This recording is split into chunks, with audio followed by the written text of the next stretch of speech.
ఎందరో త్యాగమూర్తుల త్యాగఫలం ఆంధ్ర రాష్ట్రం.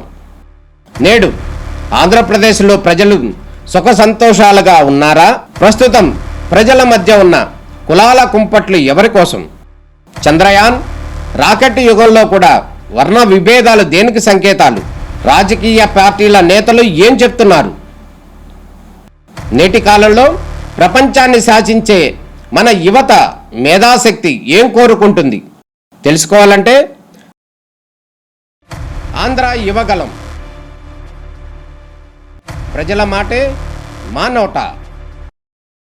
లాస్ట్ 5 సంవత్సరాలు ఇందాక సభ్యులు మన వాసు గారు మాట్లాడినప్పుడు కనీసం గాంజా మీద కానీ గాంజా బ్యాచ్ గురించి కానీ బ్లేడ్ బ్యాచ్ గురించి కానీ దౌర్భాగ్యం ఏంటంటే ఒక సీఎం స్థాయిలో ఉన్న వ్యక్తి ఏ రోజు కూడా ఒక రివ్యూ తీసుకోకపోవడం, ఒక ఇన్ఫర్మేషన్ కనీసం తెప్పించుకోకపోవడం అధ్యక్ష. దీని పర్యవసానం ఏదంటే 5 సంవత్సరాలు దీన్ని క్యారీ ఫార్వర్డ్ చేసుకొని ఈ రోజు ఇంతవరకు రావడం జరిగింది అధ్యక్ష. దీని నేపథ్యంలో ఈ రోజు ఈ గాంజాని ఇమీడియట్ గా మనం అరికట్టాలి అనుకునేటప్పుడు చాలా ఎక్సర్సైజ్ చేసుకోవాల్సి వస్తుంది అధ్యక్ష. సిస్టమ్ని కూడా మనం మళ్ళా రిపేర్ చేసుకోవాల్సిన పరిస్థితి ఏర్పడింది అధ్యక్ష. ఇంతకు ముందు గాంజాకి సంబంధించి పైనుంచి ఏజెన్సీ నుంచి కిందకు వచ్చే సిచ్యువేషన్లో ఎన్ని చెక్ పోస్టులు ఉన్నాయని నేను వైజాగ్ సిపి గారిని ఒకసారి నేను హోమ్ మినిస్టర్ అయిన వెంటనే మాట్లాడితే కేవలం 2 సీసీ కెమెరాలు ఉన్నాయి, చెక్ పోస్టులు ఉన్నాయి, దాని దగ్గర 2 సీసీ కెమెరాలు ఉన్నాయని చెప్పారు అధ్యక్ష.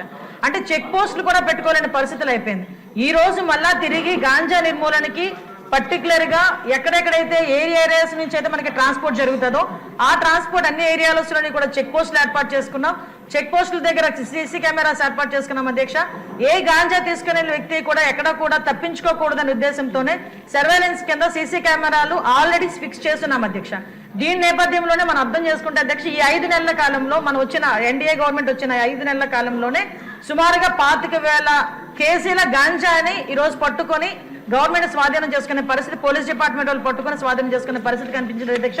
దగ్గర 916 మందిని కూడా ఈ రోజు మనం జూన్ నుంచి అక్టోబర్ వరకు చూసుకుంటే 916 మంది మీద ఆల్రెడీ కేసులు నమోదైన వాళ్ళందరూ కూడా వెళ్ళారు అధ్యక్ష. ఇందాక గౌరవ సభ్యులు కూడా జైలుకి సంబంధించిన విషయం కూడా చెప్తున్నారు అధ్యక్ష. ఇంతకు ముందు ఏం జరిగిందన్న దాని గురించి ఈ రోజు నేను చెప్పక్కర్లేదు, మీరు చెప్పక్కర్లేదు, ప్రపంచం అంతా కూడా తెలుసు. కానీ ఈ రోజు మేము వచ్చిన తర్వాత మన నిఘా యంత్రాలు ఎంత క్లియర్ గా పనిచేస్తున్నాయంటే ఎప్పుడు నుంచి జరుగుతుందో అర్థం కాదు. రాజమండ్రిలోని ఒక ఫార్మసిస్ట్ ఒక జైల్లో ఉన్న వ్యక్తికి గాంజా తీసుకెళ్లే పరిస్థితి నిన్న మొన్న కనిపిస్తే ఇమీడియట్ గా దాన్ని మా నిఘా యంత్రాలన్నీ కూడా పట్టుకొని అతన్ని కూడా అరెస్ట్ చేసి జైలుకు పంపించిన పరిస్థితి. మీరు అన్నట్టుగానే ఎక్కువ ఏజెన్సీ ఏరియాలోని చిన్న పిల్లలు దీనికి ఎడిక్ట్ అయిపోయే పరిస్థితి కనిపిస్తుంది అధ్యక్ష. ఎడిక్ట్ అవ్వడమే కాదు అధ్యక్ష, వాళ్ళకున్న ఫైనాన్షియల్ ప్రాబ్లమ్స్ ని బేస్ చేసుకుని వాళ్ళని పావుల కింద వాడుకునే పరిస్థితి ఉంది.